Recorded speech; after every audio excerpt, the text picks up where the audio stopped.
Let's keep going and let's get started with the 12-mark question. With reference to extract C, discuss the proposed government subsidy to prevent Thomas Cook from reaching its shutdown point.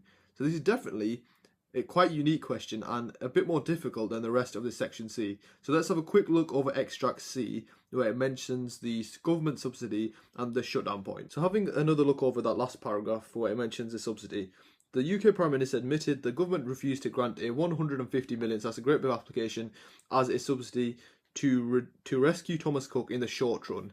Now that is a great point. So they needed to rescue Thomas Cook in the short run. So, and since this is talking about the shutdown point, we're specifically now referring to the short run shutdown point, which of course is slightly different to the long run shutdown point. And of course in the extract, the moral hazard point would work as a great evaluation. There are obviously a few more things in this extract, such as of course the big thing. In May 2019, a firm reported a 1.5 billion loss, and we are only talking about a 150 million subsidy in the short run, so it's not even 10%, well, around 10%.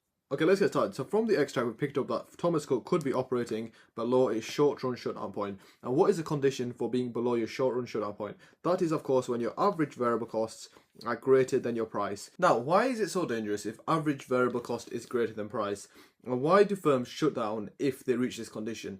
That is as, if a firm is not covering their average variable costs, it means every single unit they sell, they are making a loss. Therefore, to cut their losses, they should shut down as soon as possible. As the longer they stay in the market, the more units they sell, the worse this loss becomes. And of course, AVC and our shutdown points, we can show this on the diagram. Therefore, like I say, it pays dividends to have that content mastery. So let's show this on a diagram. So of course, it's just a simple cost/revenue diagram, quantity on the axes. Now what are we showing here? So we're not just going to show our average costs here. We're going to show the two other curves. We're going to show average total costs and average variable costs. And how are we going to do this? So if a firm is at a short run shutdown point, we need to make sure our average variable cost curve is higher than our price. So where we do this, so this is going to be our D equals AR, not it is our MR curve. Then the way I'm going to draw it, I'm going to draw AVC, I'm going to draw ATC first, something like that, ATC, then I'm going to draw AVC, oop, that's a pretty bad one, so then AVC, and therefore, as you can see, they're both above my D equals AR curve, thus this would mean where the firm is going to be making a loss. Then let's finish off with the MC, and now let's show where this firm profit maximizes. Of course, a firm profit maximizes where MC equals MR, which is this point here. Then you go up from there until you hit your AR curve. Go left from there. This would now give us a profit maximization price. But now let's see the losses this firm is making. So now we keep going up until here. This tells us, what does this box tell us? This essentially tells us the average variable cost is greater than price, so the firm should shut down. It's gone past, it's met the condition of the short run shutdown point, which is this. But then what does this show us? This of course shows us including our fixed costs. So now, of course, we need to put this into words and actually explain to the examiner what is happening for this 12-mark question. So firstly, of course, I would start off by defining a subsidy. Of course, a subsidy lowers producers' cost of production. It's a grant by the government. And what will it do? And the scenario I would present here, so of course, we have our diagram. The short-run shutdown point is drawn. The scenario I would present is that if the government subsidised, like it says in the extract, they discussed a £150 million subsidy.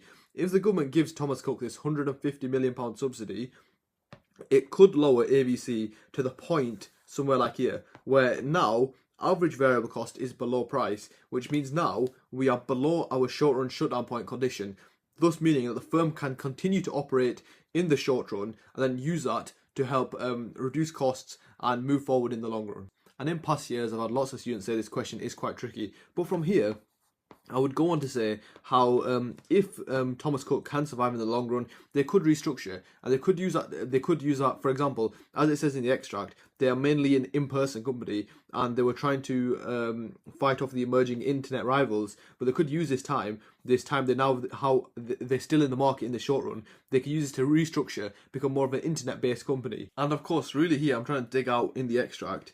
This paragraph actually is a gem where it mentions some of the reasons why it failed. One of the big reasons is Brexit uncertainty, which you can mention, which of course was happening in 2019. And you could mention that if they're able to survive in the short run, of course, Brexit uncertainty could have reduced consumer confidence. And going on holiday, some would say, is a luxury good. Therefore, they reduce their demand for luxury goods. So essentially what I'm saying, if Thomas Cook could have survived in the long run, once this Brexit uncertainty has now gone away, they could therefore in the long run become profitable again and paid off their debt, moved above their short run shutdown point. So that's also a massive point you can mention there. And I'm sure, as you can tell, this is definitely a more difficult chain of analysis. You just have to try to exhaust the extract as much as possible, describe subsidies as much as possible, use this diagram as much as possible, quote the points, pick up those application marks, and of course, use your extract, make sure you're using the figures, talk about the debt, talk about even, of course, this little bit at the top as well. So with Thomas Cook failing, the government didn't subsidise them, and at the end of the day they had to help these 600,000 travellers. They had to pay benefits to the 21,000 employees who were left without a job. That's also another thing you could mention. So whenever you're stuck on your chain of analysis, the answers are in the extract. You just have to go about finding them. And yes, I do understand this 12 marker is a bit difficult, but it's a really good practice. So moving on to the evaluation stage of the paragraph, a slight thing people forget with 12 mark questions, it still is only 4 valuation marks here. Yes, that's a decent amount, but 2 valuation points, 2 especially developed evaluation points, is more than enough. And the first evaluation point I am 100% going to speak about is just the proportion. So the proportion of debt, the proportion of losses, 1.5 billion in losses compared to the 150 million subsidy. And the way you can word this evaluation point, saying however in evaluation, this depends on whether the size of the government subsidy is large enough to reduce Thomas Cook's average variable costs. As we know, compared to the loss, it's only 10% compared to the loss. Therefore, they may give them the subsidy and it still may not reduce average variable cost below the price. Therefore, it may be somewhere like here, thus meaning Thomas Cook are still forced to close down. And of course, that will be a massive example of government failure where they subsidise, they don't subsidise the right amount, and basically they're just throwing money away. So essentially, depending on the size of the government subsidy or whether it actually ends up being significant. Of course, a classic one always subsidies is opportunity cost. Not going to go too much into depth with that. Another great one they did mention here is the moral hazard.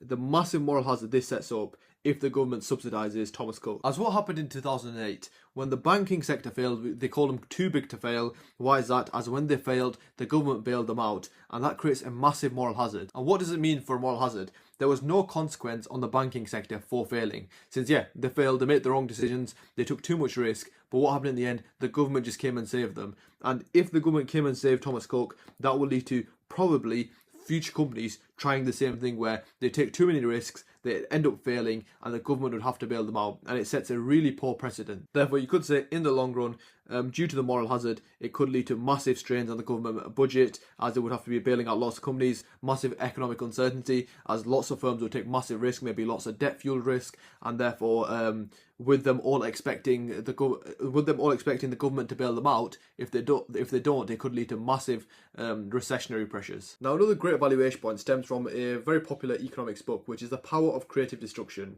Now, I'm sure a few of you have heard of creative destruction, but the book basically mentions that zombie firms, which Thomas Cook in this example would be a zombie firm, they should be allowed to go bust.